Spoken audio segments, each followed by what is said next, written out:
Okay, so we've gone over ionic bonds. Now we're going to go ahead and go into covalent bonds. So we should have some background information onto this, so it shouldn't be completely new. Let's go ahead and go into it. So in a covalent bond, electrons are not transferred, but rather covalent bonds involves the sharing of a pair of electrons. Okay, this is typically between two nonmetals. So for example, here we have hydrogen, which is a nonmetal, and we have oxygen, which is a nonmetal. And they're going to go ahead and share this electron and this electron, and then this one is going to share this electron. Okay, and the reason they do that is because they want to have a full outer shell. They want to have it's what we call the octet rule. So the octet rule, which basically states that every atom wants to have 8 electrons around it, with the exception of hydrogen and helium, right? So for example, here, if hydrogen shares these 2 electrons, hydrogen has 2 around it, so its first shell is full, so it's good. Same thing with this hydrogen. Now, oxygen has, on the outside, it has 1, 2, 3, 4, 5, 6, 7, 8. So it fulfills what we call the octet rule. So because it has 8 around it, it's going to be happy, it's going to be stable. Okay. All right, let's go ahead and move forward here. Then we have, so this is how a covalent bond essentially forms. So we know that the nucleus is positively charged, and this blue space here just represents where electrons hang out. In other words, the orbital. Okay, so what happens is this positive is going to attract. It's going to be attracted to the other negative that's located in the outer orbital of the other element. So in other words, this positive attracts this negative, and then this positive does the same thing. It attracts this negative. Okay, and what ends up happening is these orbitals end up mixing up together. In other words, they hybridize, and they mix and they combine, and we have this region in which we have electrons that are constantly moving and being shared. Okay, so we kind of represent it with just 2 electrons being shared, but in reality, those orbitals are being mixed. So those 2 electrons are just constantly moving. They're constantly moving throughout this orbital here. Okay. All right. So that's how they're formed. They're basically mixed and they become hybridized.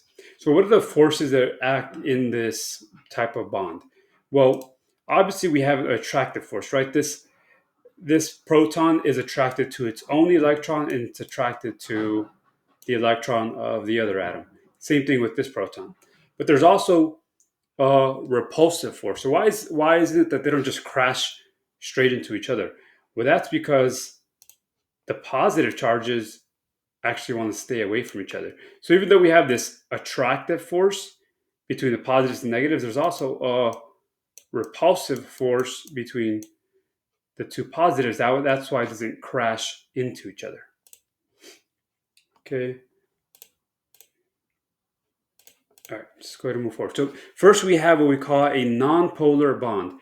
So this bond typically involves the same type of nonmetal, the same atom. And that's because if we have the same type of atom, they're both going to have the same electronegativity. In other words, their need to grab an electron is the same.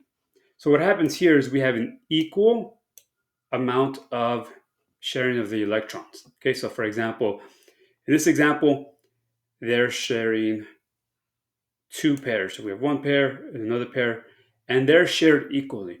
The oxygen pulls a little bit, and the other oxygen pulls a little bit in the other direction, but in the same amount. So they end up being shared equally. So all these 4 electrons are shared the same amount. Okay, and again, typically the easiest way to recognize this a non-polar bond, it's the same type of elements. For example, a hydrogen bond, that's nonpolar. A chlorine bond, that's nonpolar because we have the same type of element bonding to each other. Therefore, they're going to pull equally on each other.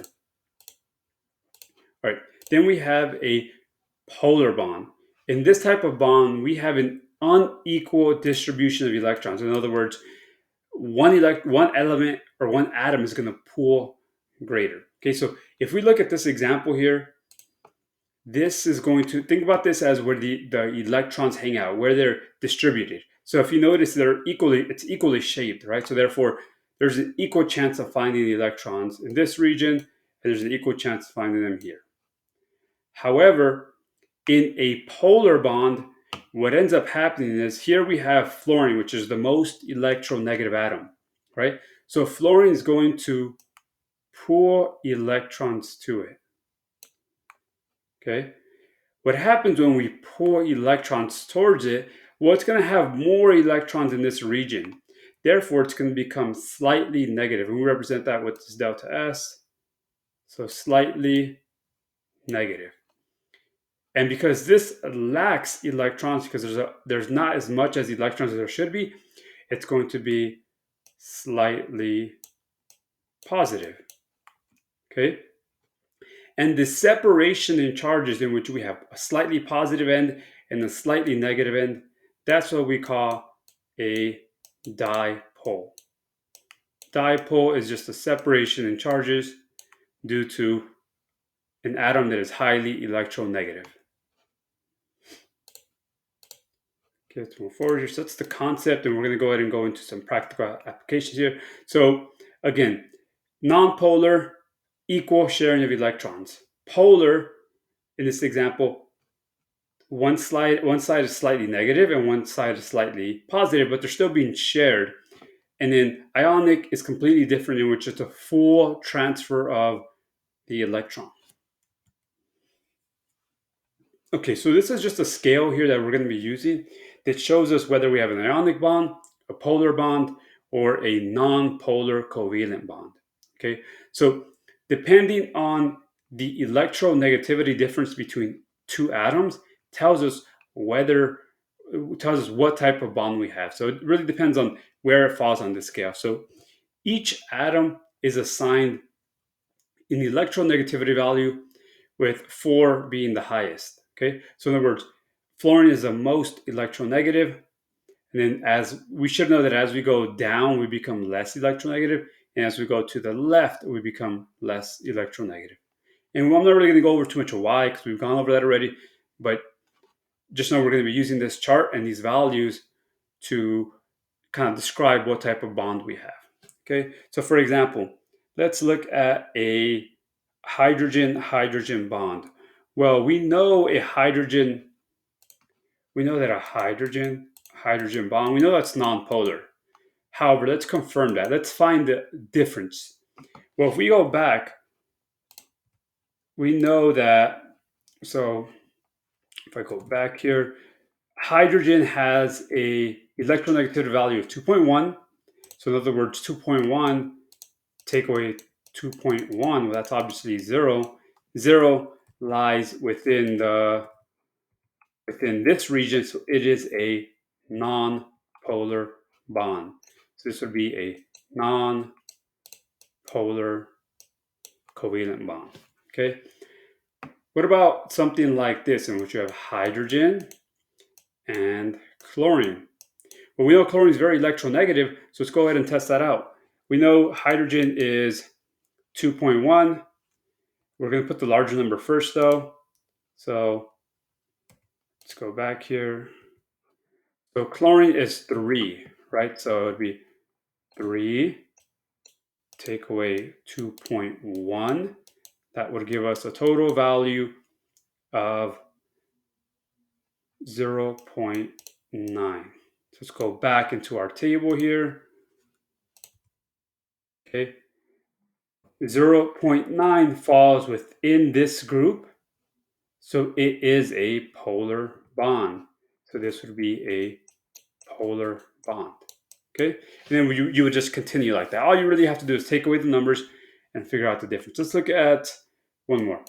Sodium, and which is a metal, and bromine, which is a non-metal. So we already should know that this is an ionic bond, because ionic bonds have metals and non-metals, right? But let's confirm that by doing the electronegativity difference. So For for bromine, it's going to be, see here, it's going to be 2.8, and for sodium, it would be 1.9. So we would have 2.8, put in the larger value first, take away 0.9. Okay, so if we do that, that'll give us about 1.9. Okay, and we have to go back to our previous table and figure out whether what it falls into. So let's look. If we go back, 1.9 is going to be, is just on this 2 here, but we know it's an ionic bond because it's a metal and a non-metal. But most of the calculations you'll do will fall right into this region. Okay, unless, did I get that right? Yeah, ER 2.5. Okay, so this would be this example we would have an ionic bond. So this would be an ionic bond, just abbreviated here. All right, so you're going to have a couple of problems where you have to figure out what type of bond it is, and that's how you're going to do it, by taking it away and comparing it to that table. Okay, just go ahead and clear this here. All right, now we have energy. So in this example, you're going to notice this here, we have energy on the side here. The energy needed to make, or rather, when atoms are not bonded together and they don't have a full energy, they're at a very high energy level. They have a very high energy. In other words, they're unstable. So when they bond, they end up reducing their energy level. Okay, so these are very stable because they have full outer shells. They're very stable, and when they bond, they release a bunch of energy. Okay, and that's what we call bond energy. Bond energy is the energy needed to make that bond or to break the bond, either way. So let's go ahead and take kind of a closer look at this here.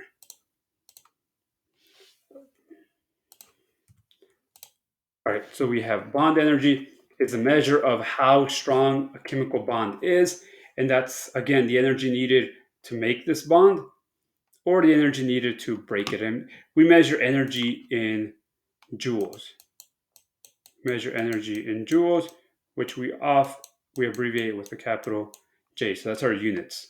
Okay, so if it takes 10 joules to make a water molecule, then it's going to take 10 joules of energy to break that water molecule. It's always interchangeable.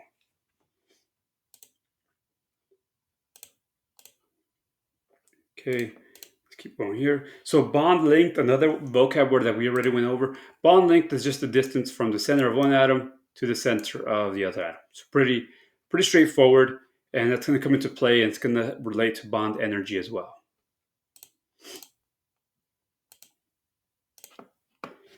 Okay, so then we have, so if you notice in this next slide, we have a couple of different bond lengths, and we have different energies here. For the most part, you're going to notice that when atomic radius increases, so for example here, when our bond length increases, our bond energy goes down. And we'll go over why. Okay, so this is our next concept: bond length and atomic radius. So when we get an increase in atomic radius, we get an increase in bond length, which makes sense, right? So for example, say we have two hydrogen molecules. They're very small, so they're going to be very close to each other.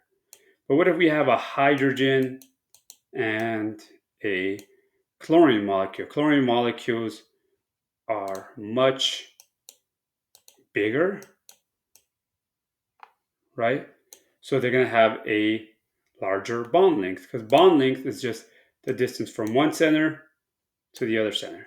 So this center to this center would be much bigger. Okay, so when they have an increase in atomic radius, bigger atomic radius, you have an increase in bond length. That's pretty straightforward. But the other thing we need to know is when we have an increase in bond length, we have a decrease in bond energy. Okay, we have a decrease in bond energy. So what does that mean? That means that things are easier to break apart when they're further apart, which makes sense because the positive here can't really attract the negative that's there. So this would have a very high bond energy because it would be very hard to break apart because they're close. This would have a medium bond energy. And let me show you another example here. Let's say we have iodine, which is even bigger, right? So say we have hydrogen and we have iodine, which is, we'll represent, let's just go purple here. Iodine is even bigger than chlorine, right? This would have a very low bond energy because it's so big, it has such a big bond length that it's easy to break apart because the positive here can't attract the negatives from there. Okay, so again, when my bond length increases, my bond energy goes down. In other words, when things get bigger, it's easier to break them apart. Okay, so to get my point across in one more example. For example, let's say we have a chlorine atom and we have a chlorine atom. Okay, and then we have an iodide and we have another iodide. So this obviously has a smaller bond length compared to this bigger atom. So this one would have a lower bond energy. This would have a higher bond energy because it would be harder to break apart. Whereas this would have a low bond energy because it's very big, therefore easy to break apart. Okay, last concept here. Electronegativity difference matters in terms of how strong a bond is. So fluorine we know is the most electronegative. As we go down, basically what we're doing here is we're going down the table. So we're going fluorine, chlorine, bromine, iodine, they're all in the same group. They're all halogens. So when my electronegativity goes down, so does my bond energy, which makes sense because if I have a very electronegative atom, it doesn't want to unbond. Therefore, it's going to take a lot of energy to break it apart. But in another case, iodine, which is not that electronegative, it's not going to hold on to these electrons very well. So it has a low bond energy because it's going to be pretty easy to break apart. Okay, last of all, we have a couple properties here. Okay, so covalent bonds, they share electrons. We kind of know that already, and they're not super strong bonds. That's why they have very low melting points and low boiling points.